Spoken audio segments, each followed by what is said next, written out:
Sdarot today it is a city with about 30,000 Jewish inhabitants. Beit Hanoun today is an Arab city with about 40,000 inhabitants.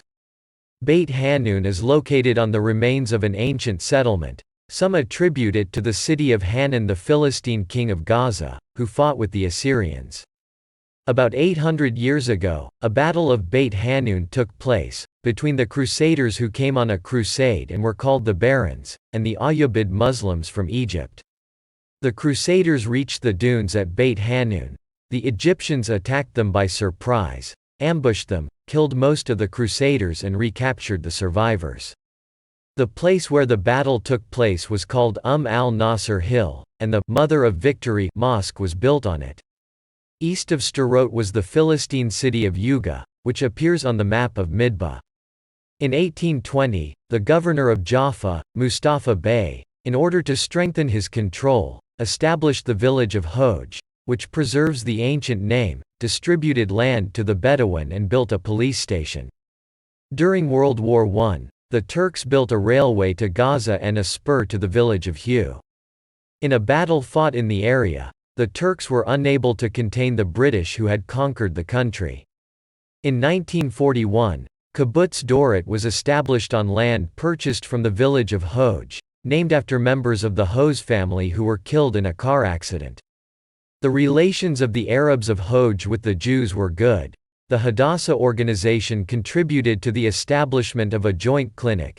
The inhabitants of Hoj helped the Haganah people to hide from the British, but the head of the village was killed by Arabs for collaborating with the Jews. In 1943, Kibbutz Niram was established on land purchased from Beit Hanoun. A lot of water was found at the site that was used by the area settlements that were established later. In 1947, Kibbutz Gevim was established on the lands of the Jewish National Fund. During the War of Independence, the Egyptian army invaded and reached Ashdod, thus cutting off the Negev settlements from supplies from the center of the country, and the children of the kibbutzim were evacuated to Jaffa. The Negev Brigade ordered the residents of Hoj to leave. After they were deported, the residents of the kibbutzim complained to Ben-Gurion about the injustice done to the friendly Hoj residents. Although Ben-Gurion admitted this, they were not allowed to return for security reasons. In Operation Yoav to occupy the Negev, one of the goals was to put a wedge in Beit Hanoun. In order to cut off the Egyptian force from Gaza, Beit Hanoun was occupied. At the end of the war in the armistice agreements, Beit Hanoun was returned to Egypt.